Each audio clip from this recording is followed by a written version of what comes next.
Magandang umaga. Narito na nga ang pinakabagong balita sa lagay na ating panahon ngayong araw ng Martes, ika-25 sa araw ng Agosto, taong 2026. Narito nga ang ating latest satellite image kung saan meron tayong minomonitor na dalawang bagyo at isang low pressure area sa labas ng ating Philippine Area of Responsibility.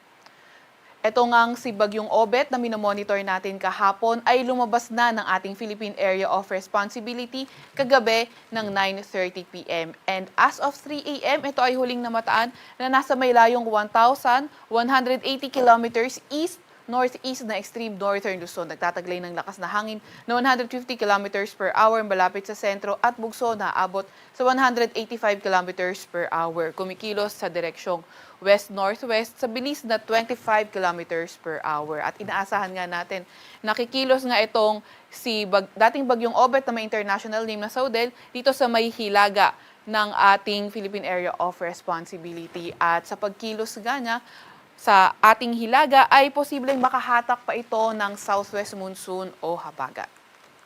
Samantalang yung isa namang minomonitor natin ay nasa tropical depression category na may international name na Atsani. And as of 3 a.m., ito ay huling namataan na nasa may layong 1,760 kilometers east ng northern Luzon. Nagtataglay ng lakas na hangin na 55 kilometers per hour at bugso na abot sa 70 kilometers per hour. Kumikilos sa direksyong hilaga sa bilis na 30 kilometers per hour. Ito namang tropical depression na ito dahil nakikita nga natin napakalapit lang sa boundary ng ating PAR ay hindi natin tinatanggal yung possibility ng pagpasok ng ating area of responsibility. Samantalo, isa naman nating minomonitor na low pressure area, ayan yung dating si Neneng. And as of 3 a.m., nasa may layong 670 kilometers northwest ng Itbayat, Batanes. Samantalang southwest monsoon naman o habagat, patuloy pa nga rin yung epekto sa Luzon, kaya maraming areas pa rin sa Luzon ang makaka-experience ng makulimlim na panahon with scattered rains. And for our weather naman ngayong araw, inaasahan natin sa may Ilocos Region, sa may Cordillera Administrative Region, sa may Cagayan Valley, Central Luzon, kabilang na ang Metro Manila, sa may Cavite, Batangas at Rizal, makakaranas nga tayo ng makulimlim na panahon. May mga posibleng kalat-kalat na pag-ulan, pagkidlat at pagkulog. And then, posible nga higher chance or mas malakas na mga pag-ulan sa kanlurang bahagi ng Central at Northern Luzon. Yung mga kasamahan naman natin sa Regional Services Division patuloy na maglalabas ng mga heavy rainfall warning, rainfall advisory o hindi kaya thunderstorm advisory kung kinakailangan. At para naman sa nalalabing bahagi ng Luzon, asahan nga natin yung partly cloudy to cloudy skies, may mga tsansa ng mga localized thunderstorms. Sa mga susunod na araw, asahan nga natin na patuloy pa nga rin yung epekto ng southwest monsoon sa malaking bahagi ng Luzon and by around August 29 ay posibleng mas humina na yung epekto ng habagat sa ating bansa. Pero since 3 to 5 days pa yan, may posibilidad pa rin itong magbago kaya patuloy tayong mag-antabay sa mga ilalabas na update ng Pag-asa. Agwat naman ang temperatura ngayong araw sa Metro Manila ay 26 to 31 degrees Celsius. 25 to 32 degrees Celsius naman sa may Tuguegarao. Agwat naman ang temperatura sa Puerto Princesa at Calayan Islands ay 25 to 32 degrees Celsius.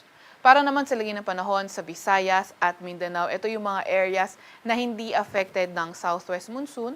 So asahan nga natin yung partly cloudy to cloudy skies condition at mga tsansa ng thunderstorm. So itong mga areas na ito, posible nga rin makaranas ng mainit at malinsangang panahon pa rin morning until tanghali and pagdating ng hapon, mataas ang tsansa ng mga thunderstorms. Sagwat ng temperatura, sa Iloilo, Cebu at Tacloban ay 26 to 34 degrees Celsius. Sa Cagayan naman at Zamboanga ay 25 to 34 degrees Celsius. Sa Davao ay 26 to 34 degrees Celsius. So, posible nga magpatuloy yung ganito klaseng panahon in the next 3 to 5 days. Pero kailangan pa rin natin mag-antabay sa mga update ng Pag-asa sa mga possibility of changes. Meron pa rin tayong nilalabas na weather advisory. Ito ay updated kanina alas 5 ng umaga kung saan 50 to 100 millimeters na mga pag-ulan ay posible sa Pangasinan, Benguet at La Union ngayong araw. Bukas naman, mas marami yung areas under 50 to 100 millimeters of rain. Yan ay sa mga lugar ng La Union, Benguet, Pangasinan, Zambales, pati na nga rin sa may Bataan at pagdating nga, tinaasahan nga naman natin ngayon na wala pa rin naman tayong gale warning sa kahit na anong dagat baybayin ng ating bansa. Sa Kalakhang, Maynila, ang araw ay sisikat ng 5:43 ng umaga at lulubog ng 6:30 ng gabi. Huwag magpapahuli sa update ng Pag-asa. I-follow at like aming X at Facebook account, DOST-Pag-asa. Mag-subscribe sa aming YouTube channel, DOST-Pag-asa Weather Report. At para sa mas detalyadong impormasyon, bisitahin ang aming mga website, pag-asa.dost.gov.ph at panahon.gov.ph. At yan nga, ang latest sa ating lagay ng panahon mula sa Weather Forecasting Center ng Pag-asa, Veronica C. Torres nag-uulat.